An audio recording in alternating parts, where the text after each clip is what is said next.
Hi everyone. I'm glad to be here, and I'd like to thank Oana for bringing together this panel and for bringing us together for this discussion here today. Although I must say it was very complicated to get here. I think next time it will be better to try by bike rather than train, because that was a total collapse. So I was in my hotel room at 4:30 this morning. Yeah, so I hope you will excuse if I lose my focus once in a while during this presentation. However, I'd like to start with briefly saying a few things about myself. So I'm originally from Romania. I did my PhD in Amsterdam. Started back then with doing fieldwork, ethnographic fieldwork in Ukraine and Romania. Back then it was about labor in machine building, in the machine building sectors of the two countries, and that brought me in contact with the combine building factories in Kherson, with ball bearing plants in Ternopil. Yeah, so plants which were very important for machine building production, for combined building production, for the agricultural sectors for the agricultural sector in Ukraine.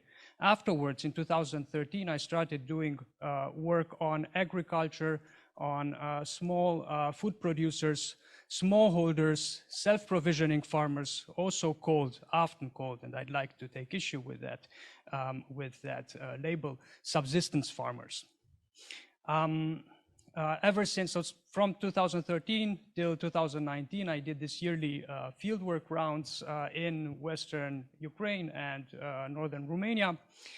And what I'm going to say is inspired by those years and also by a few telephone phone calls via Viber that I could organize over the last days with some of my respondents. I will start with a bit of background, because it is important to know a few things about Eastern Europeans' agriculture and perhaps most importantly transition away from communism. Then I will zoom in on Ukraine, and I will end with a few remarks about present day problems, irrespective of how big the producers are.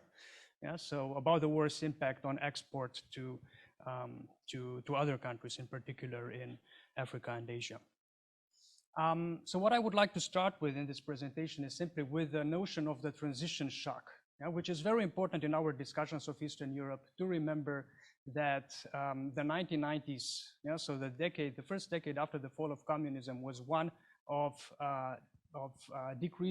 dramatically decreasing living standards. What you can see on the left-hand side is a comparison in GDP, annual percentual development, so GDP change per year, compared to the US Great Depression, a slide I took from the work of Orenstein and Gotzi, just to show you that many countries, including Ukraine, in the 1990s lost more than half of their GDP in the so-called transition recession.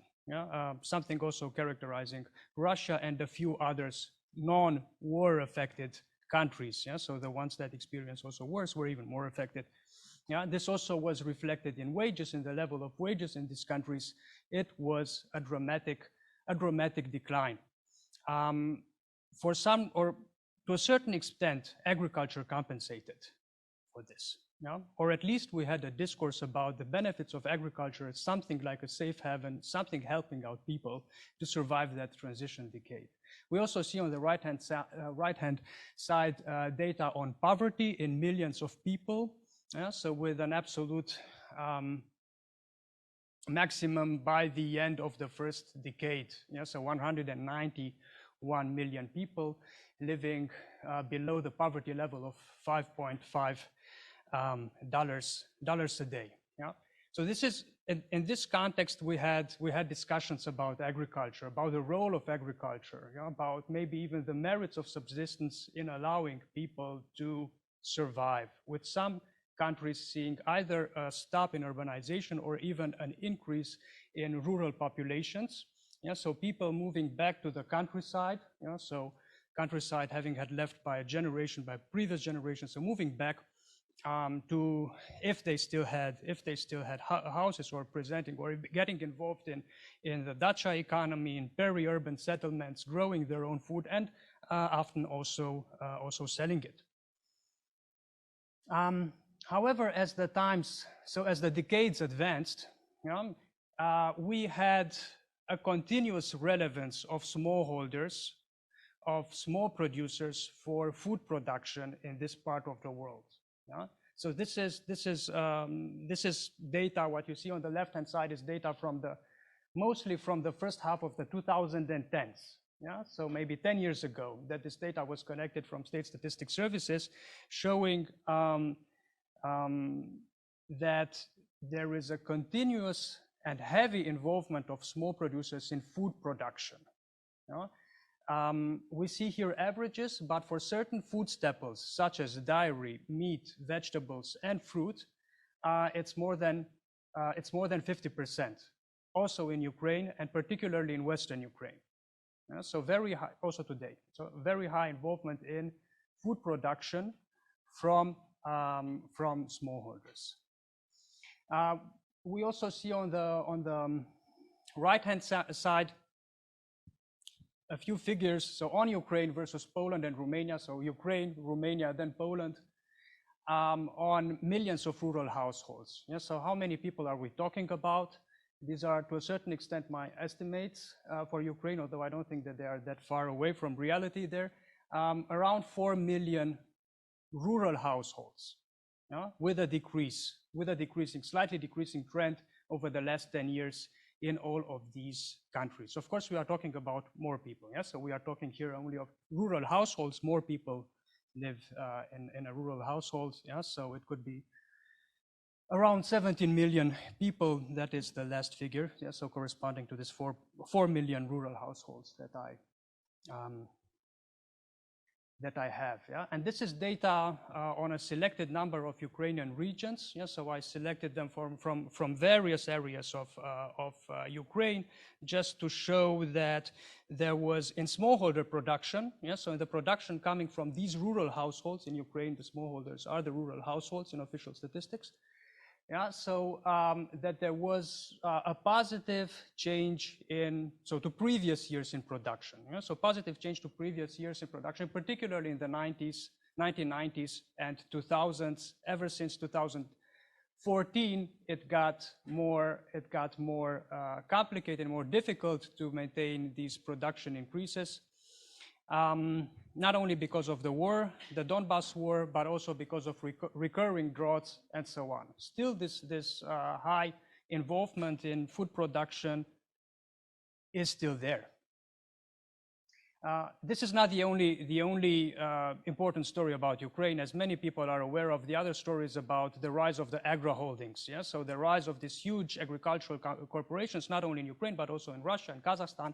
And so probably being among the largest, if not the largest companies, agricultural companies in the world in terms of land area controlled.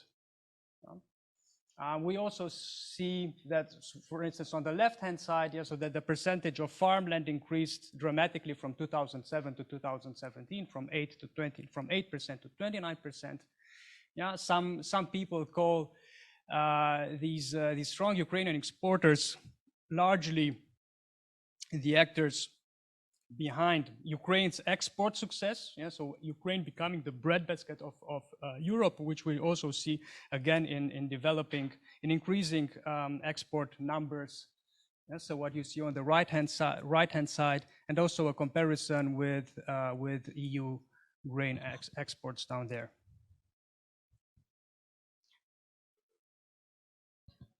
I'll try. Yeah. Okay. And this is also partly behind the dependence. I mean, the story behind the dependence on Ukrainian food exports, so to other world regions, is that we have had this development of agro holdings of these large agricultural companies. But the point I want to underline is that this development cannot be separated from the fate of the smallholders. So there are various links connecting connecting these two. Yeah? So the world of large, efficient corporate actors and the one of so-called subsistence farmers. And I'd like to operate with a distinction here between ultra-poor households, yes, so below 1 hectare, having below 1 hectare, even below half a hectare, self-provisioning households. Self-provisioning, the term I would like to use instead of subsistence, and this term I use instead of subsistence. Yes, you know, it's not my term, but I find it very well suited to describing this reality. And commercializing households, commercializing smallholders. Yes, so selling more than 50% of what they produce on markets. What are these links about? Yeah, so perhaps most importantly, the self-provisioning households, which form the large majority of these actors, lease their land, yeah, to the large agricultural companies. Something called symbiosis in the literature, because what they get in exchange for that land is usually grain and other products used as fodder for animals. Yeah, so for growing animals, which then meat and dairy products are either used in the households or sold. It is key to Ukraine's agricultural growth, the symbiosis story, no matter whether, irrespective of whether you're critical of it or not. Yeah? Large development actors, large international organizations, the World Bank in particular, was very critical of symbiosis, calling it a subsidy, you know, to large agricultural companies. There's the other link is about the commercializing smallholders.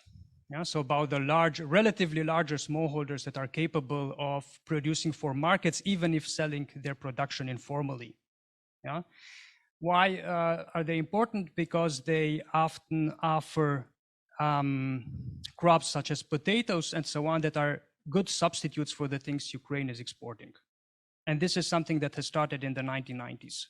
Yeah? So they're crucial for the substituting capacity of the population.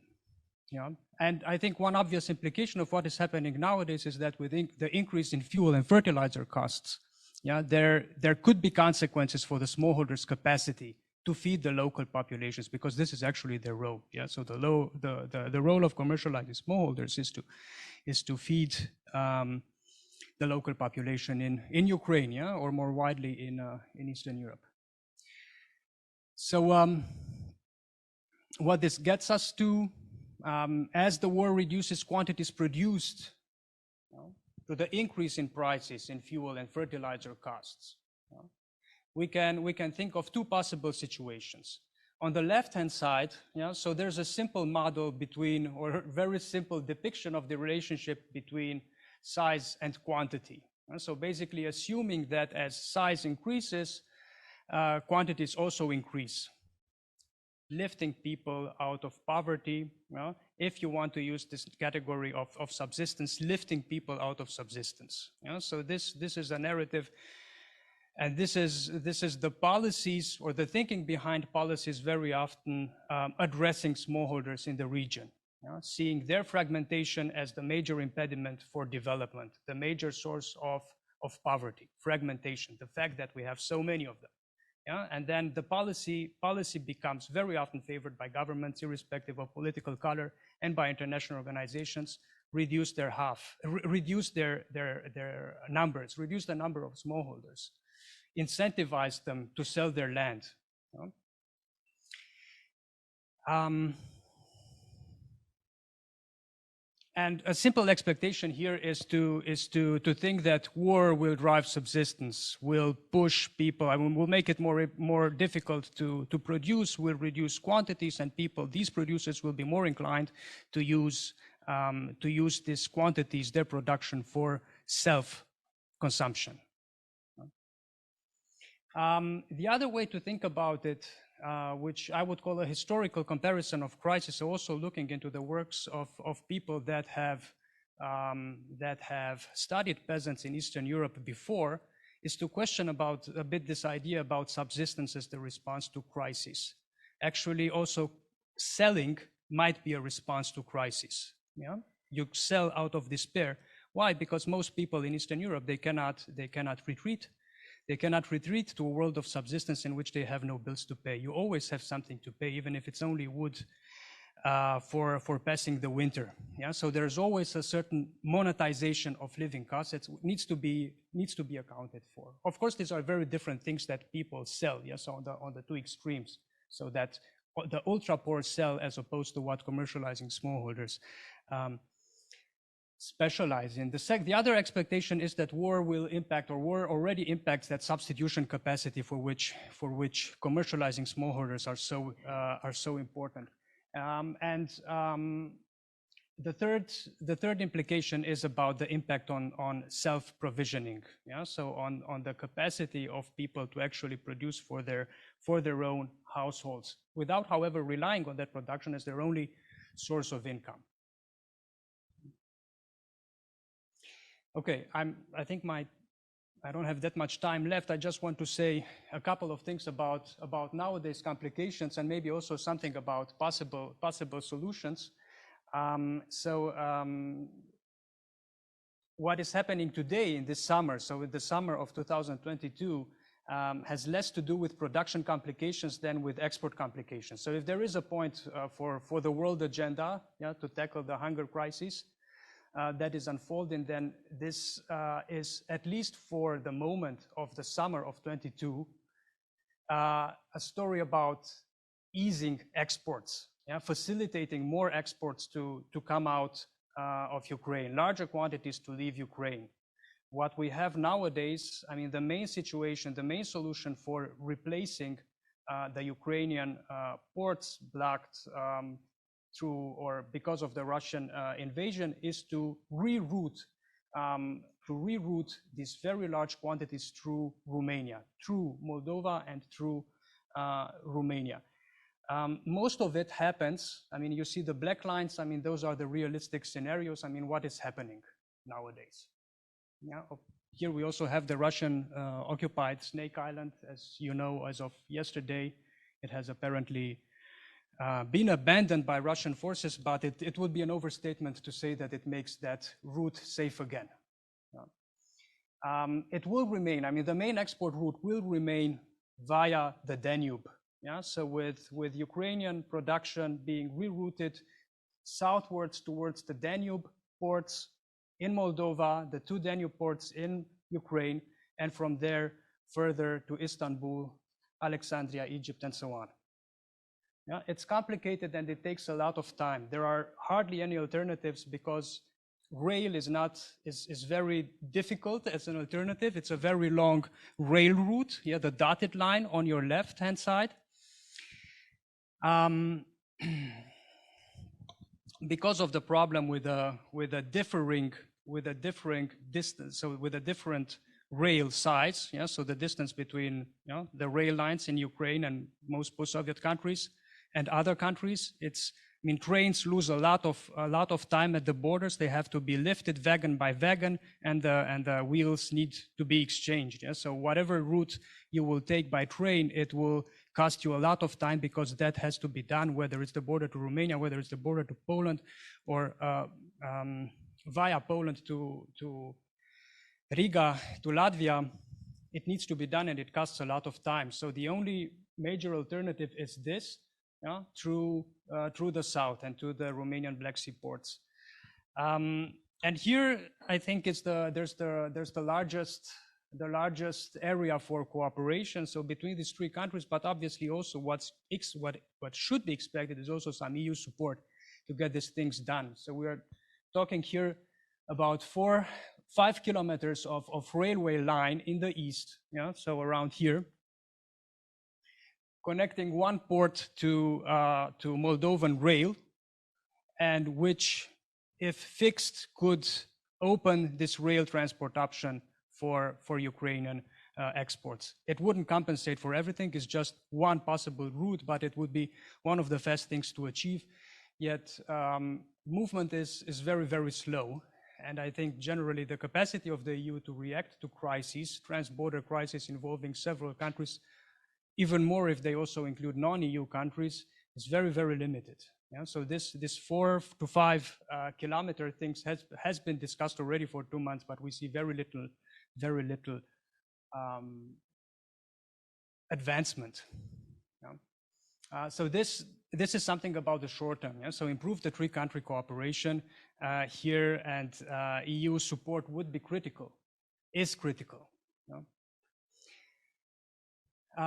In the long term, production will become far more complicated because of rising fertilizer costs. I was telling you that I was discussing this with my fieldwork respondents, which are very different. Some have only few hectares at their disposal. Some have hundreds, 200 hectares.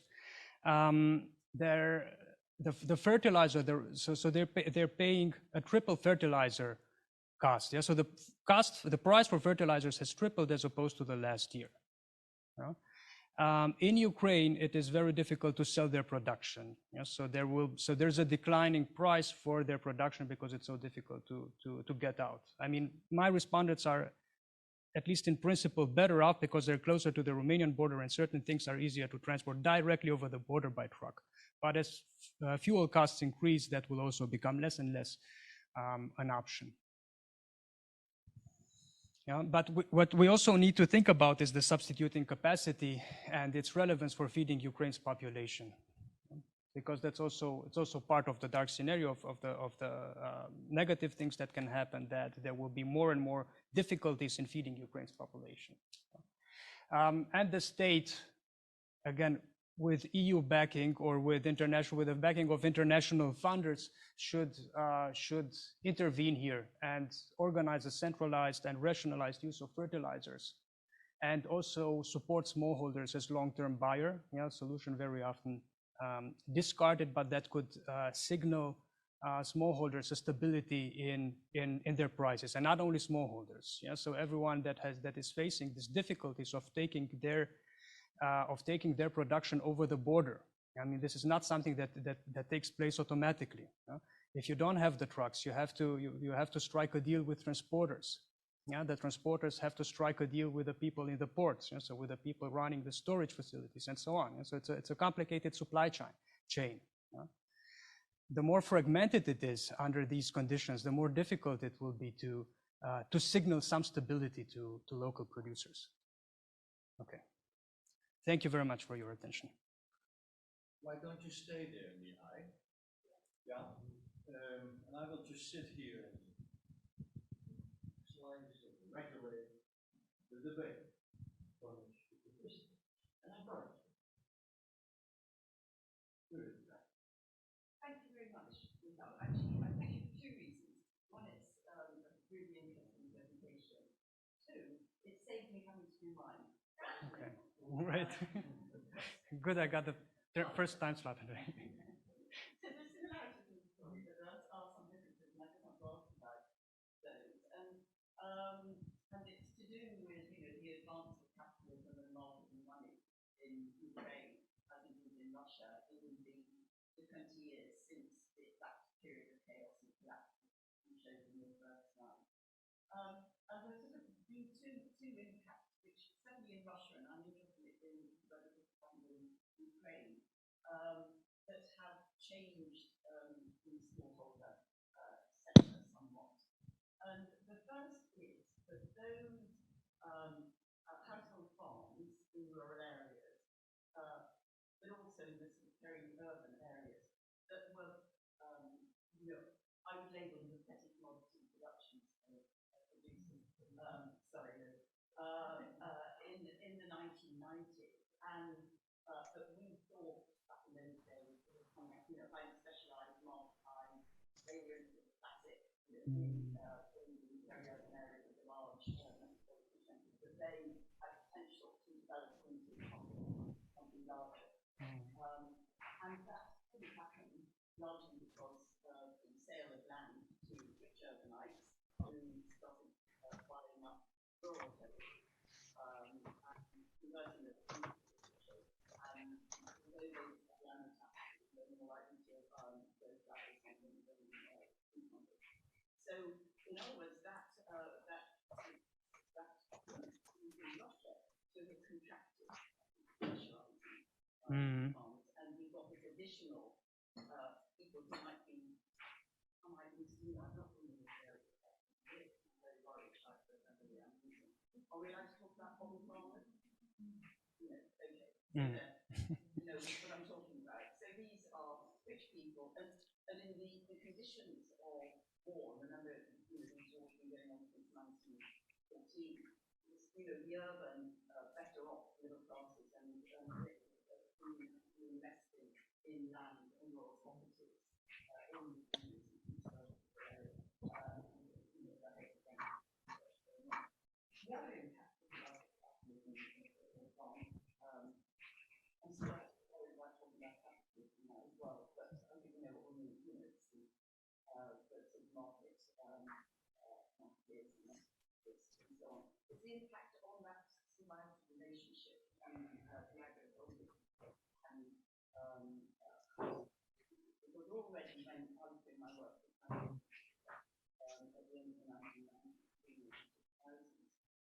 we were encountering the large farm bosses who say, minor should be subsidized the farm sector. Their real reason, you know, was that their cattle have to pay 8%. And that's the southern part of Russia, like Ukraine there. What Ukraine hasn't got, of course, is the non-macro areas, forest areas, right, so those are the two places in Russia that I monitor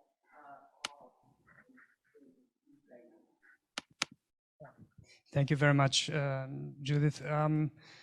I think the symbiosis question is relatively easier to answer from the perspective of my fieldwork in the sense that both large agricultural companies, so agro holdings, as well as entrepreneurial farmers, you know, had an interest and were competing among each other in order to get those contracts with the local population. Yeah, so they were actually making a point about the strong bargaining power of local populations, you know, rather than saying they want to get out of that arrangement. Yeah, of course, in a situation with free land markets, yes, so they would have an advantage. So and they could buy up that land and exit this kind of symbiotic arrangements.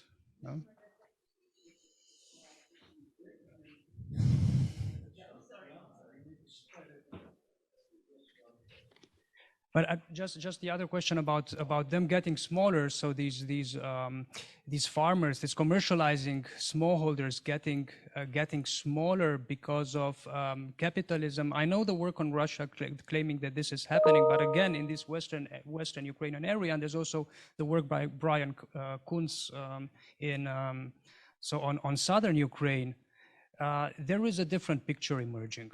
Yeah? There is an increase that you can also see in the survey data collected by the World Bank. Yeah? It's always a question how well they are performing indeed, but at least in terms of numbers, there's no contraction. Yeah? So the question would be then why? Yeah? And the land markets, yeah, I think that's the most complex question what that does, yeah, because I mean what was happening in Ukraine was that you had this moratorium until fairly recently actually preventing that kind of land markets. How most of us imagined land markets operating, yeah, so preventing those land markets from operating. What you had was a market for lease, yeah, so for leasing land. And there was a certain equilibrium there, but it's a complicated story. Yeah? So just let's leave time for some other question. Yeah. Mihai, could you repeat the question of the audience temporarily, as long as there is not yet a mic, or get a mic if it's there? Oh, great. Yeah. I'm getting a mic. Thanks, Anna. Thanks a lot for the presentation. I know very little of the region, so my question maybe sound very stupid, but thinking about your conclusions, so the short term and the long term, they seem to me a little bit at risk of incongruence of friction. So on the one hand, this idea of strengthening the integration of Ukraine, of the region with the global market, inevitably, it seems to me, lead to a specific form of agriculture, which is a commodity export-oriented monoculture, large-scale capital-intensive. And the more we focus on that, the more I think we're going to have less and less, smallholdership and less of the kind of agriculture that you're looking at. So how do you deal with that tension? Like, is it a tension that is actually there? And then also on the third point, I was wondering if we don't take for granted that there is only one kind of agriculture, which is the agriculture that is fertilizer intensive and based on chemical and pesticides. And so maybe we should also start putting up there solutions that reduce that dependency. And I think that people have been starting looking at, for example, agroecology or non-fertilizers based agricultures as the future that we should have, not only for the planet, but also for the people, because it reduces dependency on, chemical products and high cost intensive inputs. Thanks.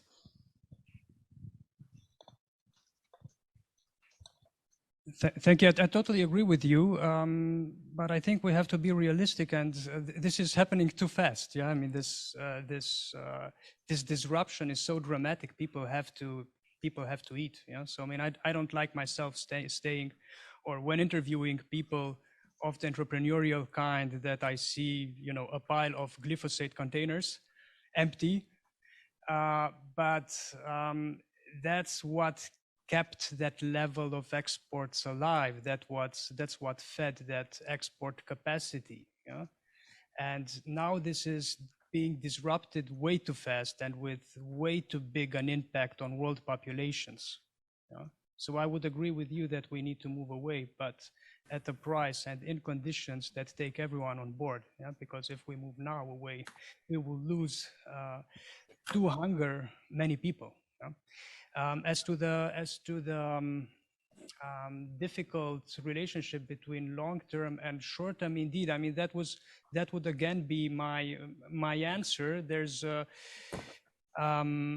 this priority nowadays of supporting Ukraine in its export capacity and in taking out the production already harvested last year and making room for the production this year, and that's already operating to the advantage, if you want to put it that way, of larger corporate actors and entrepreneurial farmers that have the production and that can afford the transportation means to railway stations and ports. Yeah, I mean, there's already let's say a selection at that level taking place in Ukraine.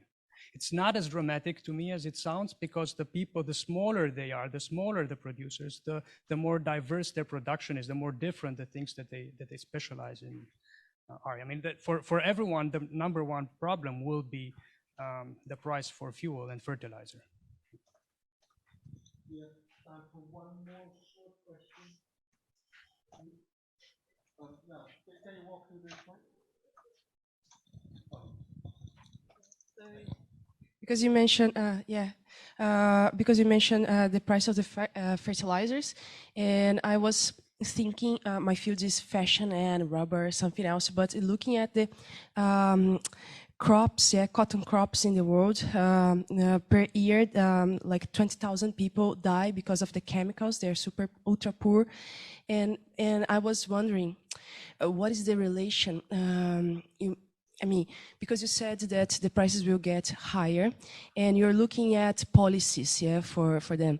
But I look at alternative solutions for fertilizers, and I don't know if this population, the ultra poor farmers will use some alternative chemicals, and this can make them sicker and increase the rate of death, at the end. So is a footnote to know, like at the end they're going to die anyways, So how do you see it?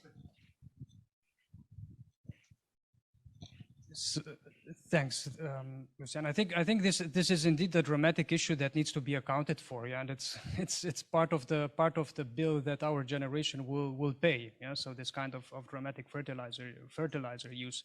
However, the smaller the producer, the less easy it is to. I mean, the more expensive it is for them to pay for these fertilizers. So the ultra poor people that practice despair commerce. So if you know this phenomenon of so-called spontaneous markets. Yeah? So where in some cities of Eastern Europe and Central Asia, they occupy markets. I mean, it's a strong word, occupy, but they usually women, yeah? So that sell the very little production that they can grow in their household plots on marketplaces. They used to be driven away by police force. I think nowadays in Ukraine, at least in where I do my fieldwork, there's more tolerance towards this phenomenon. They don't use those fertilizers. Yeah, I mean, it's safe to say. But this is the basic tension that we face. Yeah, so that's the story behind those numbers, and those are the numbers that are feeding so many other countries and world regions. That story has been one of industrial agriculture. Yeah, there's no easy way out there. That's not painful.